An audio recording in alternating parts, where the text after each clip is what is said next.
13th time that President Biden has authorized a presidential drawdown package during this crisis, bringing the total amount of security assistance that we provided to Ukraine to approximately $6.1 billion just since February 24th, approximately $6.8 billion since the beginning of this administration. As President Biden told President Zelensky when they spoke last week, the United States will continue to bolster Ukraine's defenses and support its sovereignty and its territorial integrity. The bravery and determination of the Ukrainian armed forces, let alone their fellow citizens, continues to inspire the world, and we are committed to standing with them as they fight for their freedom. Now, this announcement comes just before the President's trip leaving Saturday for Europe at a watershed moment in transatlantic solidarity in the post-Cold War era, not just for European security, but for alignment like we've never seen before in how we confront some of the biggest challenges of our time, and not all of those challenges are driven by borders. Throughout the G7 summit in Germany and NATO summit in Spain, you're going to see clearly how the President's day one focus on revitalizing alliances and partnerships has allowed us to seize this moment to benefit the American people, support Ukraine, and hold Russia accountable, all while staying focused on the other challenges that define coming decades, and that includes the challenges posed by China. The President will be conducting in-person, face-to-face diplomacy with a diverse range of leaders in international organizations throughout this trip. He knows better than most that there's no substitute for that kind of personal engagement. You don't surge trust, you got to build it. In Germany, the President will meet with Chancellor Scholz, who holds the G7 presidency, to continue close coordination on the G7 agenda and the core priorities we'll advance together in the coming days. Some of these priorities include new commitments to further isolate Russia from the global economy, target the Russian defense supply chain, and continue cracking down on the evasion of these unprecedented sanctions. Because of our actions, Russia is struggling to make bond payments, edging closer to default, and our measures will only tighten the screws and restrict revenue Mr. Putin needs to fund this war. You will also see new commitments on managing the impact that Putin's war has already had on energy and food prices. All this is in keeping with the principles President Biden outlined before Russia's further invasion of Ukraine. And that is that we will work together to ensure Ukraine can defend itself on the battlefield and be in the strongest possible position at the negotiating table as we maximize the cost to Putin and his enablers and minimize the impact of his war on the U.S. and our allies. You also see the G7 come together on some of the key challenges posed by China, as I said. And last but not least, President Biden will formally launch the Global Infrastructure Partnership that G7 leaders agreed to explore last year to offer a positive alternative to infrastructure models that sell debt traps to low and middle income partner countries and advance U.S. economic competitiveness on our national security. These lines of effort at the G7 will build on the work we've done over the past year to drive the global economic recovery and serve as a leader in imposing significant and swift costs on Russia for its war. We've heard for years now people talking about how the G7 was becoming a spent force. But President Biden's leadership and this pivotal inflection point have buried that storyline. The G7 is among the most potent institutions in the world today, with like-minded democracies solving problems. Now, after the G7, the President will meet with President Sanchez and the King and Queen in Spain. Spain, as you know, is hosting the NATO summit. At the NATO summit, leaders will announce new force posture commitments to strengthen NATO's defense and deterrent posture. The U.S. will announce steps to strengthen European security alongside expected major new contributions from allies. And for the first time, the summit will include Indo-Pacific leaders from Australia, Japan, New Zealand, and the Republic of Korea, making clear that whether it's in Europe or the Indo-Pacific region, the United States and our allies and partners will defend the principles of sovereignty and territorial integrity.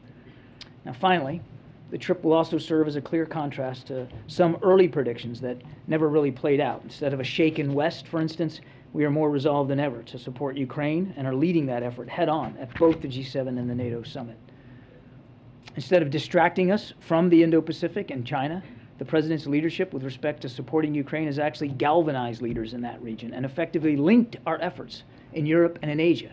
And those Asian countries that will be participating in the NATO summit, I think, speak volumes about that fact. And on top of all that, we've strengthened our determination to advance a democratic vision that will define the coming decades in terms of building fairer economies, shaping the rules of the road for tech, cyber, quantum, space, climate change, and a whole lot more. The President has never been more confident that this vision will win out over more autocratic and corrupt visions. And he's looking forward to this trip to advance all those elements. With that, we'll take questions. John, NATO's expected to come out with a new strategic concept aimed at China. What is that, and why is it necessary? The strategic concept last was written in 2010, and my goodness, a lot has changed in the world and on the security landscape since 2010, and certainly a lot has changed in the alliance's focus. Back in 2010, you might recall, NATO was very deeply involved in the war in Afghanistan. And again, the security landscape has changed, and it's time now for a new strategic concept 12 years later. Not only has the landscape changed, particularly from Mr. Putin's war in Ukraine, but military capabilities and organizational concepts and operational concepts have changed as well, and it's time for the alliance to step up to those new developments. I think it's a reflection, you asked about China specifically, I think it's a reflection of our allies' equal concerns over the effect of Chinese economic practices, use of forced labor, intellectual theft, and coercive, aggressive behavior, not just in the region, but elsewhere around the world, that they believe it's important to factor China into the new strategic concept.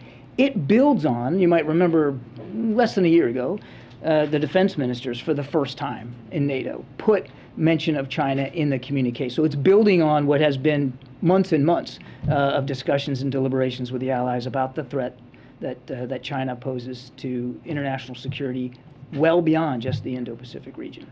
Hey, John, thanks for doing this. The durability of the coalition or alliance that has been put into place to respond to the invasion, what's the level of concern right now about how that can be sustained? And you mentioned food and energy prices. Are there things that the President or the U.S. will specifically put on the table to try and ease some of the issues that have been rattling elements of that?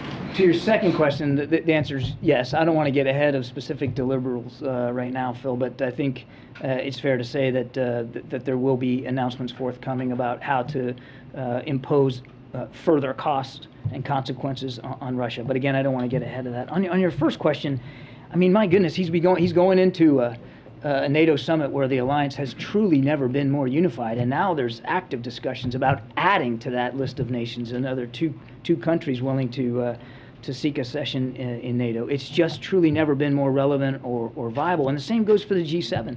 If you just look at the scope of the things they're going to be talking about, from climate, energy, food security, as well as the war in Ukraine, and the fact that there are additional countries coming to the G7, 4 additional countries, there's an awful lot. There's an awful lot of unity to see here. You know, we've had this discussion since before the invasion. You know, can NATO stay solid? Are they going to be fractured? Because, of course, the last thing Mr. Putin wants is a strong NATO on his western flank, and, of course, he's gotten just that. And we haven't seen any fractures or fissures. I mean, every country speaks for themselves. Every country has concerns for what they're willing to do or not do. But as far as the alliance goes, it truly has never been stronger or more viable than it is today. And the president's looking forward, when he gets to Spain, to seeing that in real time. Nadia. Thank you. John, I noticed that you have invited other countries to join, like South Africa, Argentina, Senegal, and India. And Indonesia. And Indonesia. Some of them have huge economy and others have lesser economy. What was the significance of inviting these countries? And is it an attempt from the administration to tear them off from any alliance with Russia? To splinter them off from alliances with Russia? It could be a potentially could be some of them, not all. So these additional countries that you mentioned, they have been invited because there's certain agenda items at the G7 that will apply to them, and I'll let them speak for their involvement in those sessions and the relevance to them. But because the agenda is so diverse and so deep, it was deemed appropriate to bring them into that discussion. It is not about trying to splinter them off or coax them away from any other association or partnership that they might have with another country. That's not the goal here. The goal is to unify around a set of common principles and initiatives that the G7, you know, you'll hear more about this at the summit, but that the G7 wants to advance in terms of climate change, energy and food security. As I said, adding additional costs and consequences to Mr. Putin, further isolating Russia, all these nations have a piece of that. And certainly in the G7, there's unity around that sort of an agenda. Yes, ma'am. You were talking about the effort to add 2 additional countries to NATO right now. There's obviously been real challenges as it relates to Turkey with the addition of Finland and Sweden. Can you take us as best possible behind the scenes of the status of that, if there's going to be a direct contact between President Biden and President Erdogan, and how you go about shifting that? Because I know there's unity among the members of NATO, but there's not unity among the members of NATO about the addition of the fast track of those 2 countries. Yeah, so clearly the potential accession here of Sweden and Finland will be on the agenda at the summit, no question about that. And actually, there is terrific support inside the alliance for their accession. Right now, the conversations are trilateral between Sweden, Finland, and Turkey. We're confident that they're going to be able to get there, that they're going to be able to work out the differences that they have, and that Sweden and Finland will be able to join the alliance. When exactly, I couldn't tell you that. I mean, these discussions are still ongoing, but we're confident that it's going to lead to 32 nations in the alliance. And we have also indicated that should it be desired, we'd be willing to help in those conversations. But right now, it's between those nations, and I don't have anything in particular in terms of bilateral discussions to speak to or announce today with respect to President Erdogan. Thank you. John, you mentioned food security. Food security is Yes, one of the topics. A couple days ago, you spoke to a bit about the grain trap in Ukraine. Yeah. Is that going to be a subject of conversation at the G7, or can you give us an update on either the bloc's efforts or U.S. efforts specifically to get some of that grain out? Well, I do think food security in general will be a topic of, at the G7, and I certainly think that inside the context of what's going on in Ukraine, it absolutely will as well. Again, I don't want to get ahead of specific announcements one way or the other.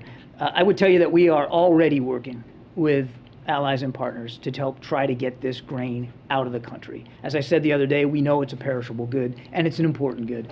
And we have been able to increase the flow of some grain through the West by ground routes out of Ukraine, but it's not sufficient. It's not enough, given the immense amount of grain that's sitting unused right now inside Ukraine. So we know we have to find other ways to do this, and we're willing, as I said the other day, the president's willing to keep an open mind about that.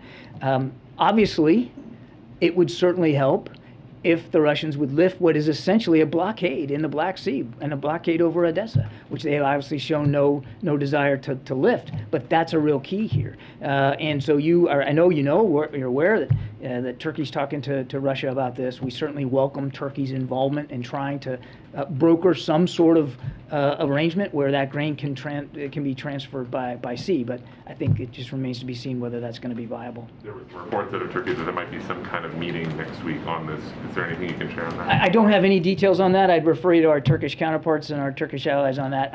Again, we welcome their efforts to try to get this to happen, because it is absolutely, I mean, it's critical. I mean, Putin is weaponizing food literally, and this is a prime example of that. Thank you. Yes, sir. Yes, if I may ask you a question on a different topic. Is there any consideration being given to fully unfreezing Afghan reserve funds? I know that given the devastating earthquake this week, there has been an appeal to do that. Is that something you all are considering?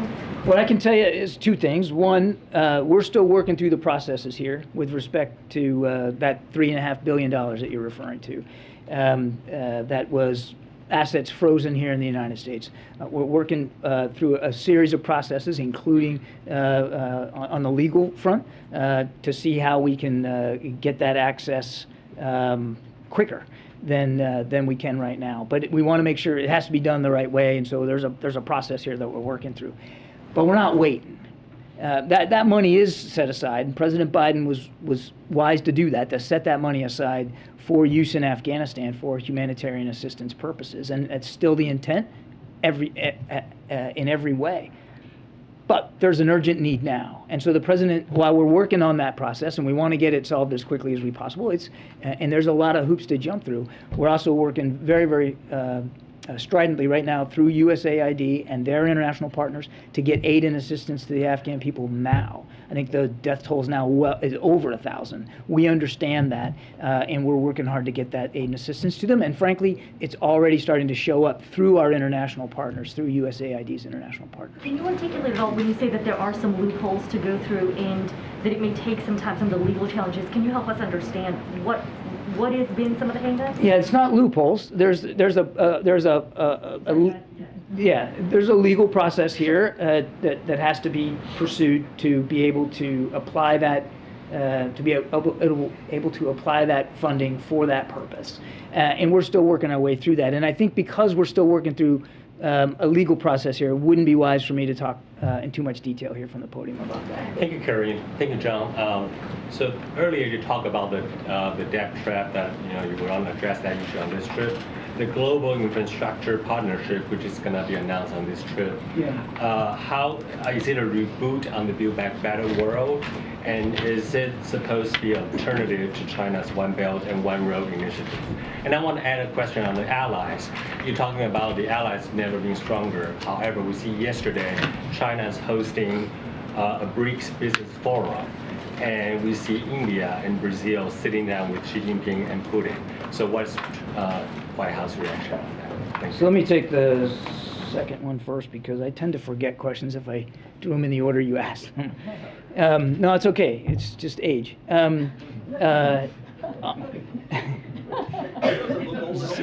Sad but true. Thanks.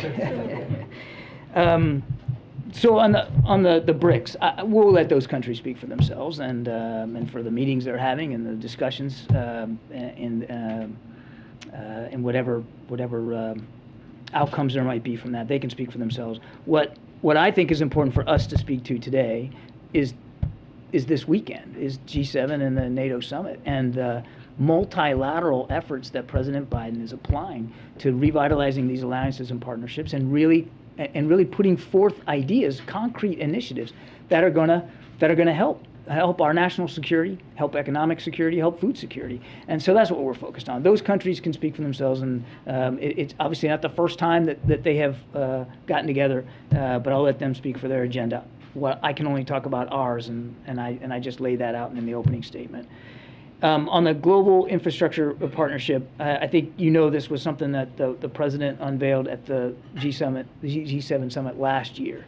And so this year, what you're going to see is him and his G7 partners really actualizing this.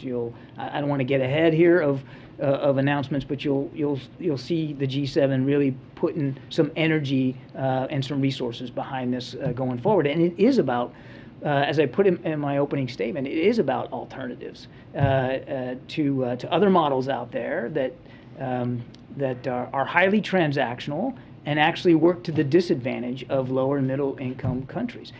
We think there's better ways of doing business, there's better ways of fostering economic development and infrastructure than some of the models out there, and we believe that this is one of them, and we're excited to get it started. Oh, okay. Yeah, thank you. I had a question about NATO and Sahel, because you mentioned Russia, China, but I understand Spain and also France push for the summit to also address threats originating on the southern front, like jihadism and non-military threats linked to climate change, food insecurity, migration, etc. So will this be part of the discussions as well? Look, in general, the security situation on the southern flank of NATO is almost always on the agenda, and we recognize the challenges and the threats that continue to affect security of our NATO allies on that southern flank. There's a lot of focus right now on the eastern flank, as it should be, but there remains a continued effort to make sure we're also paying attention to the southern flank. So I think in general it will come up. I won't get into details about the Sahel specifically, and that's really a better question left to those countries in the alliance to speak to. But just in general speaking, security along the southern flank remains key. John, how much longer does the White House believe the war in Ukraine will last? How much longer would you say that does the White House believe the war in Ukraine will last? Weeks, months, or years? I don't think anybody can know for sure, sir. We said when Mr. Putin decided that he was going to focus on the Donbass region, which is a more confined geographic space, that it could be a prolonged fight. And that was, a couple months ago. And we're starting to see that now play out. This is an area of Ukraine that both armies know well. They've been fighting over it since 2014, and it's largely a gunfight. It's largely about artillery. And what you're seeing now is movement in almost block by block, street by street. I mean, much smaller movement of smaller size units and smaller progress. The Russian progress has been incremental at best, and they have been thwarted at almost every turn. The Ukrainians continue to fight hard for this. So I think if anybody told you they could predict how long this was going to go, they'd be fooling you. Let me follow up on that. The longer it drags on, does that increase the risk U.S. soldiers could be pulled into a hot war with Russia? The longer every day goes by? The president has been crystal clear that there's not going to be U.S. troops fighting in Ukraine. What we are going to do is continue to help Ukraine defend itself, and that's why we just announced yet another package, $450 million today, to help that be the case. What about Russia condemning Israel? Russia has been threatening Israel for helping Ukraine, and also for Israel bombing the Damascus, Syria airport. Any response to Israel that's being threatened by Russia? I think our response will be the same as it has been now for the last several months. I mean, obviously Russia's feeling the pressure being isolated, the pressure of having a military on the ground that clearly has not performed as advertised. I mean, they still haven't solved their command and control problems, their logistical problems, their unit cohesion problems, their joint fires integration problems. And so they tend to lash out at countries that are providing support to Ukraine. We're grateful for the support that Israel has been providing, as well as so many other nations. More than 50 have signed up to provide some measure of security assistance to Ukraine. And that shows you that this is not just a Europe problem. It's nations around the world that are stepping up to here to defend Ukraine. Given President Biden's regarding G7 and concrete initiatives, does the administration support Germany's proposal for G7 countries to set specific minimum standards for each country to cut fossil fuel emissions and combat climate change? Again, I don't want to get ahead of the specifics here on the discussion. Obviously, climate change and cutting emissions is a key component of President Biden's agenda here. I mean, he just met today with executives for offshore wind capabilities. I mean, that's a key focus of our agenda on climate. But I don't have anything specific with respect to this proposal and to what degree it's going to be. Do you expect this to be part of the bilateral with Scholz? I think there'll be a whole range of issues he'll be talking about with Chancellor Scholz, and I have no doubt that climate change will be on that. Yeah. Jane, and then the woman behind you. Thank you, Kelly. Jenny, how you doing? Good to see you. Been a long time. Yeah, thank you. I know what's coming. Yes, I give you a lot of hard time to Canada. I have two questions for you at the NATO summit in Korea.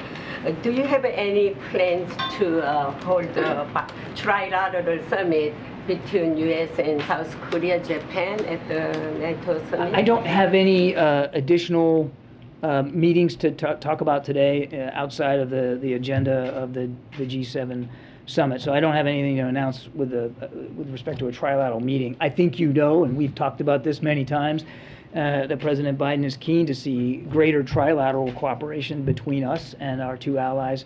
In fact, he just visited there not long ago, Japan and South Korea.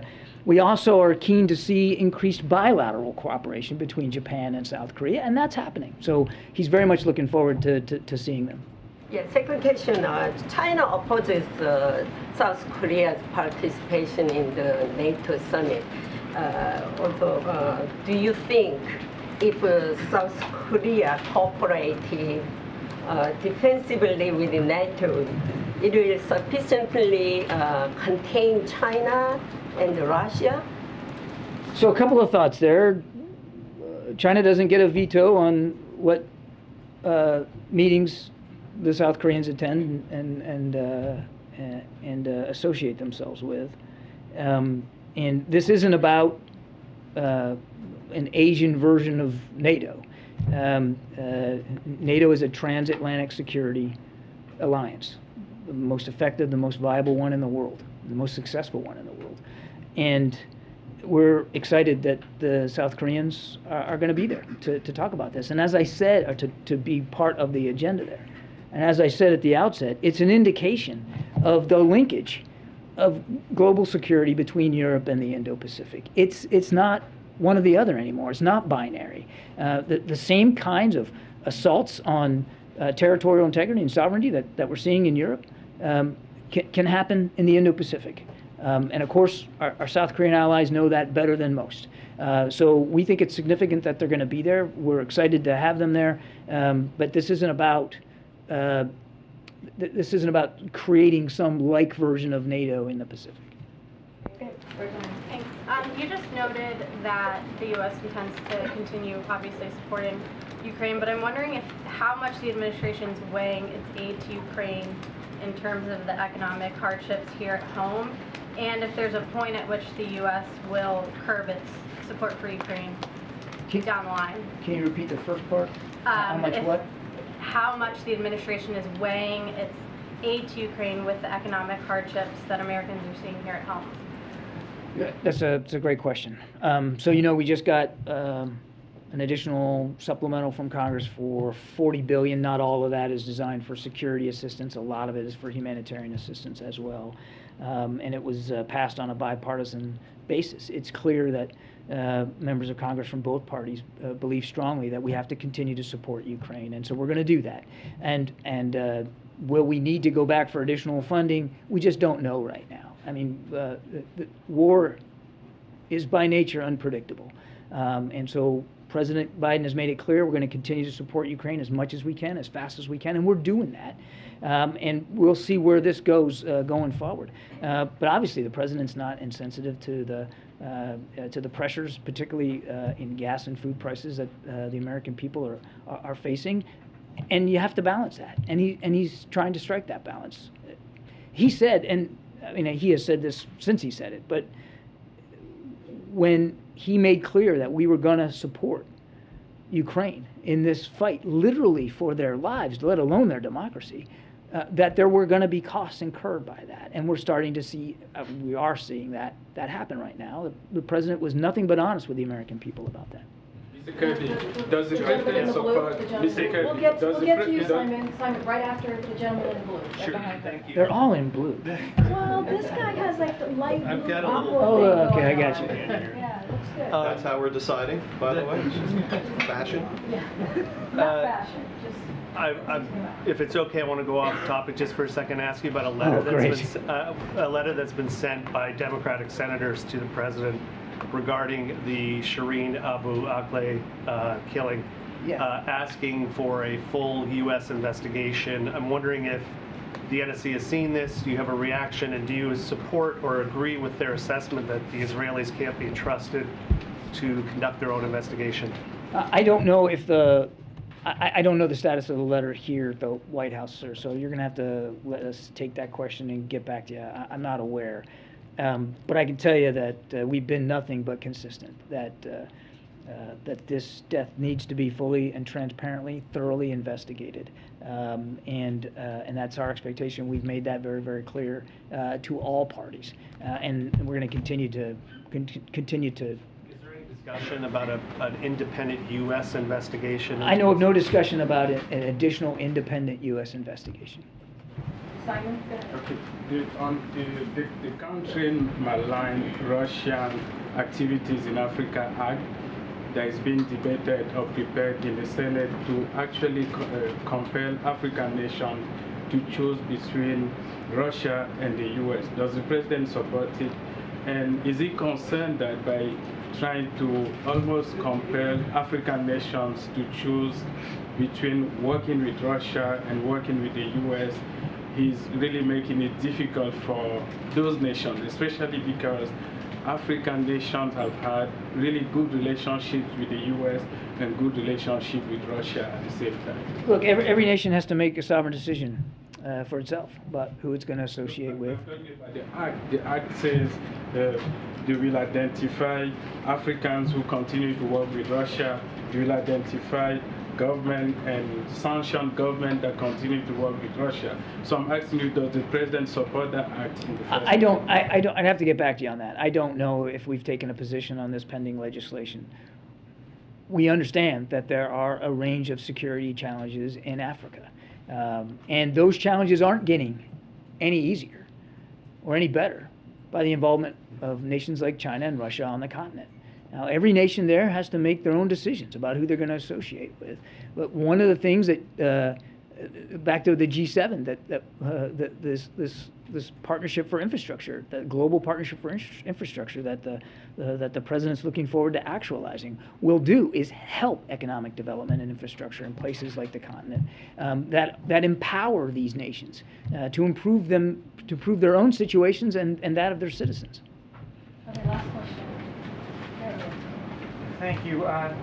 Since we've been here, there's been some reporting that the Senate Intelligence Committee yesterday, when they were marking up the intelligence authorization, included a provision from Senator Wyden seeking to end the practice of denying security clearances based on past marijuana cannabis use. I don't know if the administration has seen that yet, or if you have there's a position on that. You're gonna have to let me take that question, sir. I don't have any for you on that.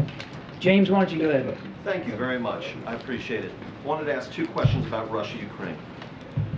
First, I wonder if you could address a disparity that has exhibited itself in the president's conduct and rhetoric over the course of the Russia-Ukraine crisis. At certain times, he opts to withhold certain lethal forms of assistance from the Ukrainian armed forces, and he says that he does this because to provide those forms of assistance would be to risk initiating World War III. At other times, he opts to provide more lethal forms of assistance and even boasts publicly, as has the Secretary of Defense and others, that it is this very U.S. aid that is helping the brave and skillful Ukrainian armed forces to inflict casualties on the Russians and to destroy their hardware. So my first question is, I wonder if you could address for us the President's decision-making surrounding these steps up what you all have called the escalatory ladder. So a couple of thoughts there.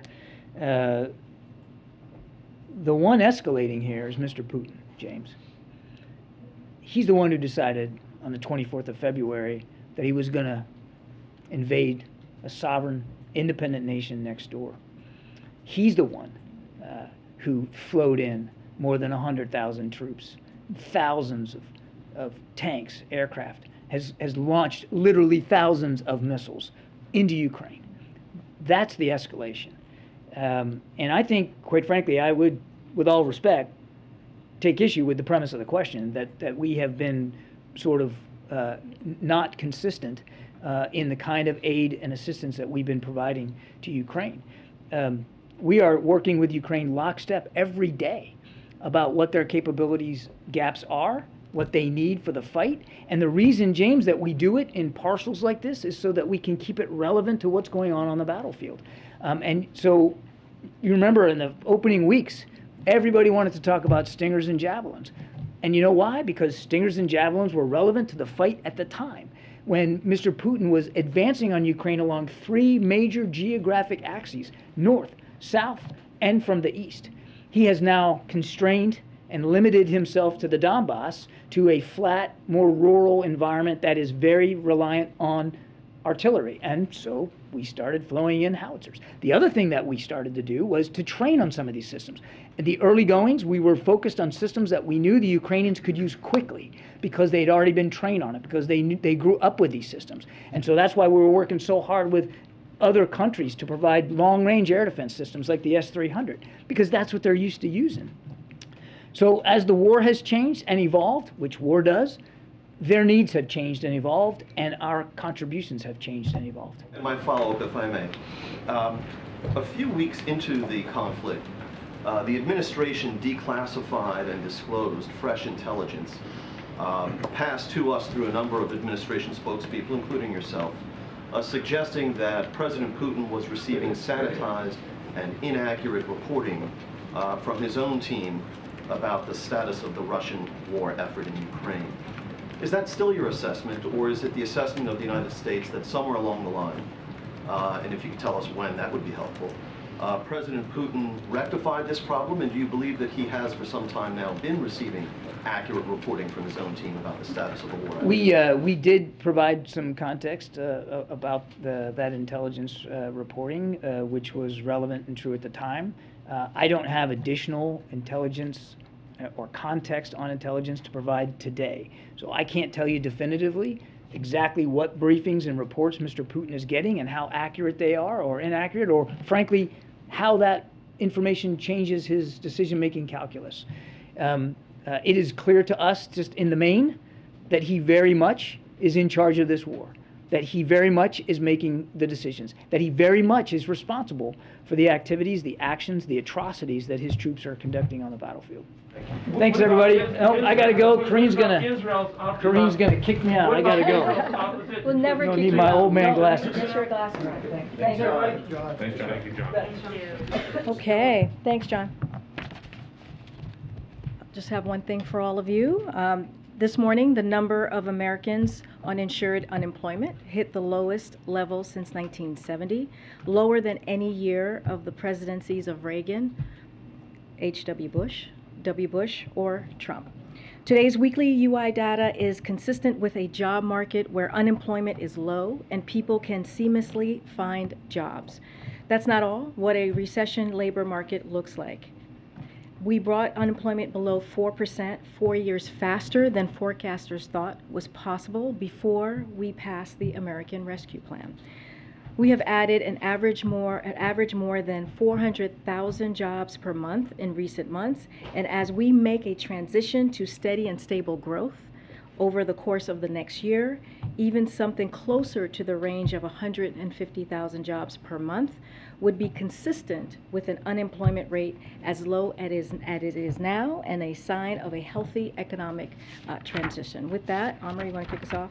Yes, thank you. On the Supreme Court decision today on New York's concealed carry law, is the administration concerned that, and this comes, on the cusp of major legislation here in Washington, but I was wondering, is the administration concerned that for whatever efforts you might make on gun legislation, we're now in an era of conservative high court that's going to probably be conservative leaning for a while, that is oriented toward gun owner rights.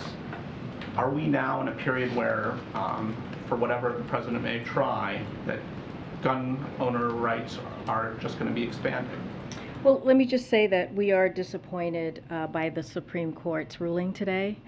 The Second Amendment, as you've heard the President say, is not obsolete and permits common sense gun regulation.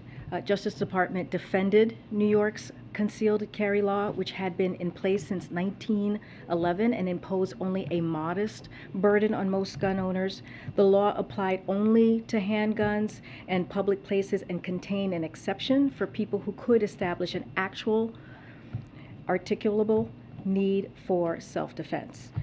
Despite the setbacks, the president earlier urged states to continue to enact and enforce common sense laws to make their citizens and communities safer for gun violence. As it relates to what's happening in Congress right now, we think that's separate and apart. Clearly, that is a bipartisan effort. The president is encouraged by what he is seeing. The culture vote happened today, so it's moving along in the right direction. Look, when the president went to Uvalde, when he went to Buffalo with the First Lady, those are trips that he does not want to do again. The president understands he's had a long career in doing gun reform and ending gun violence since he was a senator. We have not seen this type of bipartisan type of coming together to push this legislation in decades. So we are definitely encouraged by what we're seeing, and the president wants them to move quickly so he can get to his desk and he can sign that. If I could ask just one more. Sure. Secretary Granholm met with oil executives today. I guess as peace between the administration and the oil executives broke out, and more importantly, some concrete ideas come out of this meeting. And finally, just why did the president, he stopped by the wind executive meeting we were just in, why didn't he spend some time with the oil executives? Well, let me take your first question, and I have a bit of a readout for you here on the meeting. So at President Biden's direction, Energy Secretary Granholm, who was in front of you all yesterday, met with the CEOs and executives of the 7 major U.S. oil companies this morning at the Department of Energy headquarters in Washington, D.C. The meeting was a productive dialogue focused on creating an opportunity for industry to work with government to help deliver needed relief to American consumers. The Secretary highlighted the fact that the U.S. has achieved record oil production under the Biden administration, and that President Biden is taking historic actions to add to that supply. So the Secretary made clear that the administration believes it's imperative that companies increase supply of gas, and she reiterated that the President is prepared to act quickly and decisively using the tools available to him as appropriate on sensible recommendations as well. So this is an ongoing dialogue. I think you've heard, some of you may have heard from the oil companies themselves saying it was productive. And so what Secretary Granholm has called on is for her team to continue having conversations with the oil companies. As it relates to your second question, look, the President, it was a stop by. This is something that he does very often. It was, there were governors in that meeting who were virtual and in person. So we see this as a part of his schedule where there was actually a meeting here at the White House. Just to follow on that, you've described this as, you know, a productive dialogue. They're going to continue to have ongoing conversations, but should we take that to mean that there were no sort of concrete steps taken? I mean, yesterday you said that the hope was that some solutions would come of this. Were they able to identify and agree on any solutions? Yeah, I think what I was saying and Secretary Granholm was conveying as well, this is a first step with a continued dialogue. Clearly we want to come to solutions, and I think there's going to be multiple other steps to get there. Look, the President asked Secretary Granholm to do this so that ideas can come forward and hopefully we can get to a solution. We want oil company to get to a higher capacity. That's what we're asking for, so that we can bring down gas prices, as you know, as we have been saying. So they're going to continue to have dialogue, and hopefully we get to a point where there is a solution and we can figure this out together. And on the Supreme Court, as we await a decision on Roe, you know, you've said that the administration is, you know, looking into options for executive action. I understand you're not ready to detail what those might be, but does the administration have executive actions that are ready to go that we could expect to see if and when a decision is announced? So I appreciate the question, and it's an important question because this decision that we are all anticipating coming forth is going to change so many people's lives, take away women's rights. So we understand the question. We are just still trying to go through and having that discussion to see what our options are before we move forward. We don't want to get ahead of the President, clearly, but if, you know, and I've said this before, if indeed there is the Supreme Court in the Dobbs decision it overturns Roe, we will ask Congress to restore Roe. And just to be clear, will the President accept this decision as legitimate, even if he disagrees with it? It's going to come from the Supreme Court, so it's going to be a decision that we certainly are going to respond to. So I'll leave it at me. It's just like any other Supreme Court decision, just like the one that they did today on guns. So as we know, the draft was leaked, so we can't really, you know, we don't want to speak to that too much until there's an actual decision, which we know is supposed to be coming. So we're all, just like you, waiting to see when that happens. But in the meantime, we're doing our due diligence to be prepared. I just don't have anything for you at this time. Thanks. Back to the gas taxes. I see you have a Oh. graphic up there on the Oh my screen. gosh, I have a graphic. Was the President surprised or disappointed by the lukewarm reaction that his gas tax holiday proposal got on Capitol Hill? So I just want to step back for a second because this is very important. So the President wanted to be sure and wanted to find a way to simply and find a straightforward way to give consumers relief at the gas pump. The next 3 months, this is a 3 months, 90-day suspension on the gas tax, a gas tax holiday, as we all know it's called. And it's an important time during when people are driving a lot around the country, you know, visiting their families, going on vacation. And so, you know, it is important to give people a little bit of relief. If you think about it, on the federal level, that's 18 cents.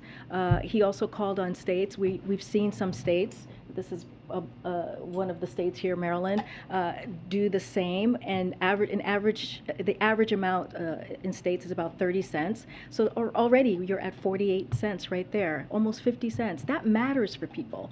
That matters for people like teachers, like healthcare aides, like construction workers, like plumbers, who spend a lot of time driving from one place to another as part of their jobs. That's going to make a difference. And if the oil refineries do their part, we're looking at $1 being taken off per gallon. So that matters. And we know it works. We know the policy works. I mentioned Maryland up here. Connecticut has done the same. Georgia has done the same, suspended their gas tax. And most of their tax relief was passed to consumers. And as you see from this chart here, you see when it was, here's where it was when it was enacted, and then it dropped. And then when it ended, it went back up. So it did make a difference. So President is calling on other states to take similar measures, and for Congress to suspend the national gas tax on oil companies to pass that relief on to consumers. But Maryland's now actually getting ready to increase its gas tax next month, I guess, to make up for some of the revenue that it lost when it imposed this gas tax holiday. And given the level of ambivalence or opposition on Capitol Hill, how hard is the president willing to fight to try to convince Congress to change its mind? This is important to the president, which is why he asked Congress to take this on. This is the way that we see it is a simple, fast way to give American families, the American public, a little relief for 90 days. As you know, there are plenty of legislation that's on the Hill right now that talks about cutting taxes. This is one of them. This is something that's simple, that's easy, that's 90 days during a critical period for the American public. So he's going to keep fighting for it. He's going to keep fighting for it. We think it's a simple thing to do, and he's going to keep fighting for it. Supreme Court follow-up. Sure, I wanted to go a little bit deeper on the trip or the ramifications of it. The president heads overseas at sort of a thorny time for his domestic agenda. You know, the gas tax holiday, there could be the first movement on gun reform in a generation. We're all waiting the Supreme Court decision. Is there any concern about his ability to shepherd his domestic agenda from 4,000 miles away? Is there anything different being done given how many balls are in the air at the same time? Look, we believe that a president could do his job any place, anywhere, at any time.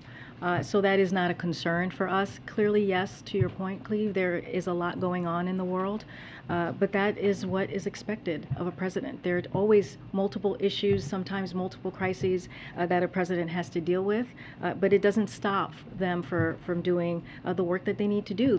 What he's doing abroad, as you heard from my colleague, is critical, is important. That leader-to-leader engagement, talking to our NATO allies, being there at the G7, especially what's going on with Russia's war, for the president to be there and to continue to be a leader in bringing those countries together and talk about real issues that matter to all sides is also an important important agenda for the president to continue to move forward. And to the second question, is there anything special or different being done about this trip as opposed to other foreign trips? I mean, given how many things are, No, not at all. We're moving forward like we do with any Oconus trip that we have had. I think this is, I've lost track, maybe the 4th or 5th trip, as you guys are probably keeping track better than I am, that the president has done. And during a time, I mean, this past year and a half has not been an easy year. The president walked in having to turn back on the economy, if you will. He walked in having to deal with a COVID crisis, a pandemic, once in a generation pandemic. So he has had to deal with multiple things on his plate. So this is just part of another trip that he's gone on. Go ahead, Pete. Thank you, Karine. The president isn't really doing everything he can to bring gas prices down, is he? I feel like there's is there something else to the question? Oh, there's a lot to the question. Oh, okay. Well, for example, as you mentioned earlier, he's meeting today with people installing offshore wind equipment, but not oil and gas CEOs who are rarely ever in town, but they are today. So how did that help lower gas prices? Well, the president has done so let me step back for a second. But by meeting with offshore wind you're folks asking and me, not with gas, you're asking me the question. CEOs, how does that lower gas prices? You said he's done everything in his power. They were a mile away. Peter, you're asking me a question. May I answer? Yes, please. Okay, here we go. I just want to take us back a second on how we got here, right? So we have seen gas prices go up by $2 a gallon. One of the reasons we have seen that, is because of Russia's war in Ukraine. And once that happened, once we saw what that impact was going to be, the president took action. He took action. He made a historic choice to tap the Strategic Petroleum Reserve, 1 million barrels a day, and that was for 6 months. And that helped blunt the impact of what we're seeing right now with prices going up. So that matters. The ethanol 15 the action that the president took, that matters because it's going to bring down gas prices in gas stations, over 1,000 gas stations across the country, including the Midwest. That matters. And so the president is trying to figure out and take steps in how we can bring the gas prices down. And we have a high level of oil production. So what we are asking the oil refinery companies to do is to take that production, turn it into refine that oil so that there is capacity. We are not at capacity right now, and it does matter that the Secretary of Energy, which is her purview, that is her portfolio, to meet with these oil execs, that she does on pretty regular basis. But your point was about how we got here. The president said, as a candidate, no more drilling on federal lands, no more drilling including offshore, no ability for the oil industry to continue to drill, period. Aren't some of those things that would bring the price of gas down now? Let me tell you how we got here, since you just said how we got here. Due to a decreased demand of the start of the pandemic, U.S. oil companies reduced production and refinery capacity, which is what I was just saying, Peter. Refiners, for instance, cut their capacity by more than 800,000 barrels per day in the year before the president took office. Oil production is now back to near pre-pandemic levels. In fact, we produce more oil in the first year of the president's administration than in the first 2 years of the previous administration. And we are on track to set a new record for oil production next year this time. But oil refiners have still not brought refinery capacity back online. At the same time, as I was just stating to you about Putin's war, Putin's invasion of Ukraine disrupted the global oil supply, and gas prices have gone up nearly to $2 since the beginning of the year before the invasion. President Biden has taken historic actions again to alleviate the pressure and to blunt what the impacts that we have seen because of Putin's war, and that matters, and that's what the president has been focused on. Okay, and the president yesterday was talking about this transition to greener energy someday. A lot of people can't afford a $60,000 electric car, and they also are having a hard time affording gas right now. That sounds like a painful transition. So how much of that kind of pain is the president okay with? No, that transition, we are in a transition to clean energy. That is something that is important. It is going to create jobs. When you think about electric vehicles, it is going to give families some tax credits. It's going to be really important to have. Who can afford an electric car? The average price is $61,000. Well, we're going to continue to move forward with what we have put forward, the bipartisan infrastructure. $5 a gallon gas or a $61,000 that is electric not car. First of all, that's apples and oranges. It's not the same. What we're trying to do right now is to deal with an acute problem right now, which is why the president again asked for a 90-day suspension of the gas tax holiday. It is going to make a difference. Peter, we're talking about 18 cents on the federal level. We're talking about an average of 30 cents on the state level. And if the oil refinery does their job, if they do what we are asking them to do, which is put their profits back in so that gas prices can go down, that's almost $1 per gallon. That matters. That matters. That matters to teachers. That matters to home health care aides. That matters to construction workers. That matters to plumbers. That matters to lifeguards. Those are the people that, and many others, who are going to feel this in a way that will give them relief at the pump. All right, we're done. Supreme Court call on the Granholm meeting, the refiners wanted to dissuade the White House from any sort of ban on fuel exports. Did Granholm agree to that? I'm sorry, I was distracted. Can you say that one more time, Steve? Ban on fuel exports. The refiners refiners don't want that.